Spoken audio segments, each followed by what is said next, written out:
Stop believing you're behind, because the thing you think is a delay is actually protection. And today, I'm going to prove it to you. I'm Patty the Connector, the problem solver queen. And what I care about is helping people move smarter, not harder. In the last episode, we talked about why consistency fails and how to build systems that actually fit your life. But today, we're talking about something that stops people before they even start. The belief that they're too late, that they missed their window, that everyone else is ahead and they're just behind. Now, I know what you're thinking. It's easy for you to say, Patty, you don't know where I am. But I do, because I've been there. I've looked around and felt like I was starting from zero while everyone else was on lap 3. But here's what I learned. You're not behind. You're exactly where you need to be. And today, I'm going to break down why comparison is lying to you and why your timeline is actually perfect and how to stop measuring your life by someone else's mile markers. Your timeline doesn't need to match theirs to be right. So let me tell you where I was at 21. Married, 2 kids, straight into the workforce after college. I had a full-blown family, and I looked around at my friends. They were traveling the world, living their best life, okay? They was figuring themselves out, and I was home.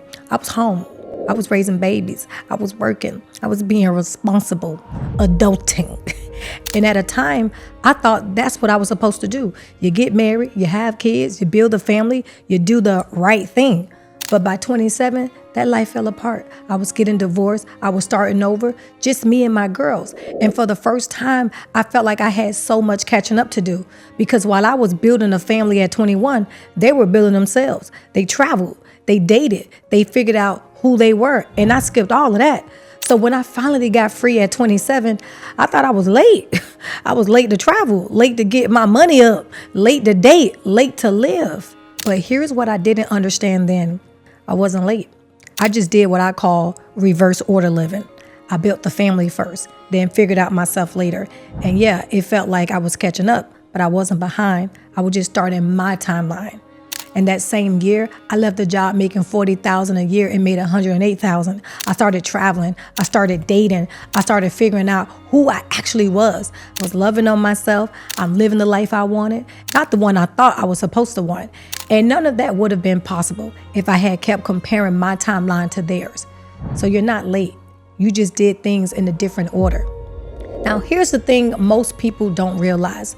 This feeling you have, it has a name. It's called timeline anxiety. Timeline anxiety is the belief that you're behind because your life doesn't look like theirs. And let me tell you what's going on through your head right now. You're thinking, but Patty, they're further along. They have the house, the career, the stability, and I'm still rebuilding. I know, but here's what timeline anxiety does. It makes comparison feel accurate, but it's not. Because you're not seeing their full story. You're seeing what they want you to see. The house, the job, the family, but you don't see the debt, the dysfunction, the quiet falling apart behind closed doors. And even if their life is good, it's not your life. Their timeline worked for them. Your timeline is working for you. And the delay you think is a setback, it might actually be what I call a divine delay. And so a divine delay is when God slows you down so you don't build on a foundation that can't hold you. Sometimes he redirects you so you don't end up somewhere that wasn't meant for you. And I know that's hard to hear when you're tired of waiting. You're thinking, okay, how much longer do I have to wait? When you're tired of rebuilding, when you just want to be there already. But here's the truth. You can't rush the right thing. And trying to speed through your process just to match someone else's pace will cost you more than the wait ever could. God's timing doesn't look late. It just looks different than yours. Okay, now y'all know me. I got to make this practical, right? I'm going to give you 3 things you can do today to stop feeling behind and start trusting your timeline. And I'm not giving you the fluff. I'm giving you what actually works. This one sounds simple, but it's hard. The first thing I want you to do is stop comparing timelines. Now, this one sounds simple, but it's hard because comparison is automatic. You scroll, you see, you compare, and suddenly you feel behind, right? So here's what I do. I stop asking, why am I not there yet? And I start asking, what am I building right now? Because when you shift the question, you shift your focus. You stop measuring yourself by where they are and you start measuring yourself by where you're going. So today, ask yourself, What am I building right now that's going to matter later? Not what you wish you had, not what they have, but what you're building. The second thing I want you to do is reframe the delay. And here's the thing about delays. They feel like setbacks, right? But a lot of times they're actually setups. So think about it. What if the thing you think you're late to is actually something you're being protected from? What if the door that didn't open saved you from a path that wasn't yours? Now, I'm not saying every delay is divine. What I'm saying is sometimes the wait is working for you, not against you. So today, ask yourself, what if this delay is actually protecting me, not to make you passive, but to help you trust that your timing is intentional? And the third thing I want you to do is trust your process. This is the hardest one because trusting your process means accepting that it's going to look different.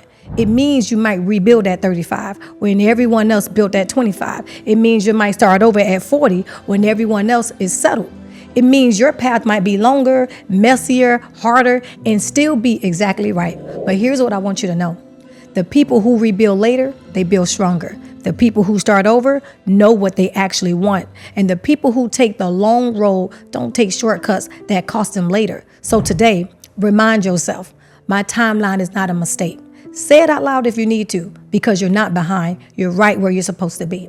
You can't be late to a destination that was designed for you. Here's what I want you to take from this. You're not behind. You're not too late. You didn't miss your chance. Your timeline is different, not wrong, just different. And the sooner you stop comparing your chapter 3 to their chapter 10, the sooner you'll see that you're exactly where you need to be. So stop rushing, stop comparing, and start trusting that your process is working, even when it doesn't look like theirs. That's how grown people move. Now, I want you to leave this episode with clarity, not pressure. You don't have to catch up to anyone. You just have to keep building at your own pace.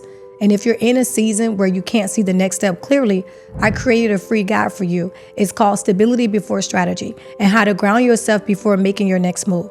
It'll help you get stable in your foundation before you try to rush the next thing. The link is below. And before I go, I just want to say thank you. Thank you for listening. Thank you for trusting me with these conversations. And thank you to everyone who shares these episodes with someone who needs them. If this conversation helped you feel like you're right on time, stay with me. This channel is built intentionally. Each episode stacks on the last. And if you keep showing up for this work, I'll keep showing up to do it with you. I'll see you on the next one.